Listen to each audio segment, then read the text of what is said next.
Se o meu povo, que se chama pelo meu nome, se humilhar e orar, buscar a minha face e se afastar dos seus maus caminhos, dos céus o ouvirei, perdoarei o seu pecado e curarei a sua terra.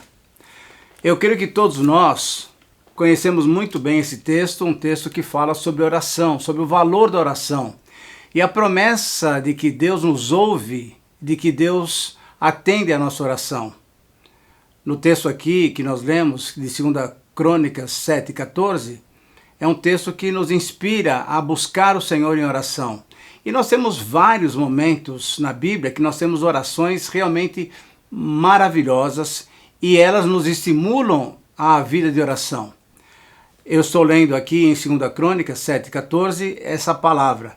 Mas se você olhar nos livros de 1 Crônicas, o primeiro livro de Crônicas e também o segundo livro de Crônicas, você vai encontrar várias vezes a expressão buscai ao Senhor, buscai ao Senhor. O que é buscar ao Senhor? Nada mais do que orar, derramar o nosso coração diante dele, tanto em adoração, tanto em louvor, tanto em petição, em intercessão por aqueles que estão necessitados. Mas pensando nessa época em que Crônicas, o livro das Crônicas foi escrito, eu creio que a gente poderia lembrar também de outros 3 homens de Deus que buscaram o Senhor em oração de uma maneira espetacular, que podem nos ajudar e podem nos estimular a orar. Por exemplo, Esdras capítulo 9, marque bem aí, Neemias capítulo 9 e Daniel capítulo 9. São 3 homens de Deus que buscaram o Senhor em oração e, coincidentemente, nos 3 capítulos 9 desses livros você vai encontrar orações especiais que podem nos ajudar. Só que Neemias também ora no capítulo 1. Então, se você, por exemplo, olhar no livro de Neemias, nós temos várias e várias orações, inclusive orações curtas, rápidas, que esse servo de Deus fez para que o Senhor atendesse às suas petições, naquilo que ele precisava exatamente naquele momento. Mas eu gostaria também de ler com você um outro texto, e esse texto também que você conhece bastante, que está lá em Mateus capítulo 6, onde nós temos o quê?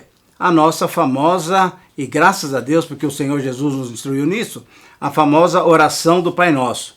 Só que eu não gostaria de ler a oração do Pai Nosso com você, porque você sabe, mas eu gostaria que você ouvisse as palavras do Senhor Jesus falando sobre oração. E quando vocês orarem, não sejam como os hipócritas. Eles gostam de ficar orando em pé nas sinagogas e nas esquinas, a fim de serem vistos pelos outros.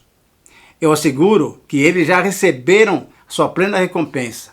Mas quando você orar, vá para o seu quarto, feche a sua porta e ore ao seu pai que está em secreto. Então seu pai, que vem em secreto, o recompensará. E quando orarem, não fiquem sempre repetindo a mesma coisa, como fazem os pagãos. Eles pensam que, por muito falarem, serão ouvidos.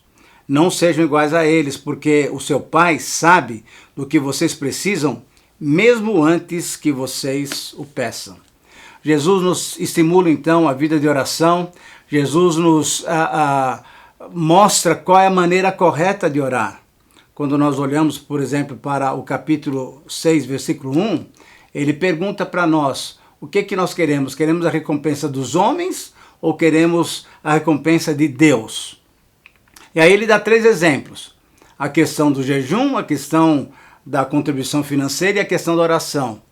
E ele mostra então a diferença entre aqueles que fazem isso de coração, verdadeiramente, e aqueles que fazem apenas para parecer, apenas para que as pessoas vejam.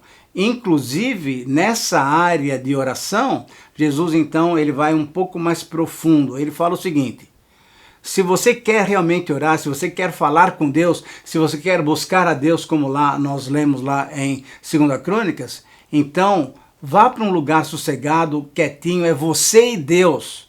Não é aquela oração pública, não é uma recriminação da oração pública. Não, você pode orar publicamente na sua igreja, com a sua família, sem problema nenhum. Mas quando nós queremos ter aquela vida de intimidade com Deus, quando nós queremos realmente buscar o Senhor com aquela ansiedade do nosso coração, aí é para fechar a porta do quarto.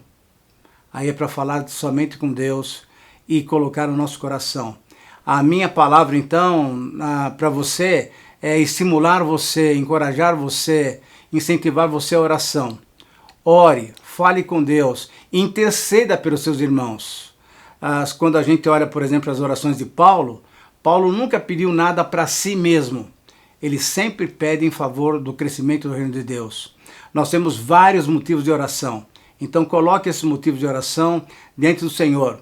E quanto a você, saiba que Deus já sabe do que você precisa antes que você peça a Ele. Portanto, o estímulo para todos nós é vivermos essa vida de oração. Sabe por quê? Porque o Senhor Jesus, o próprio Deus encarnado, passava madrugadas orando ao Pai. Que nós possamos seguir o exemplo do Senhor Jesus e desenvolver mesmo a nossa vida de oração.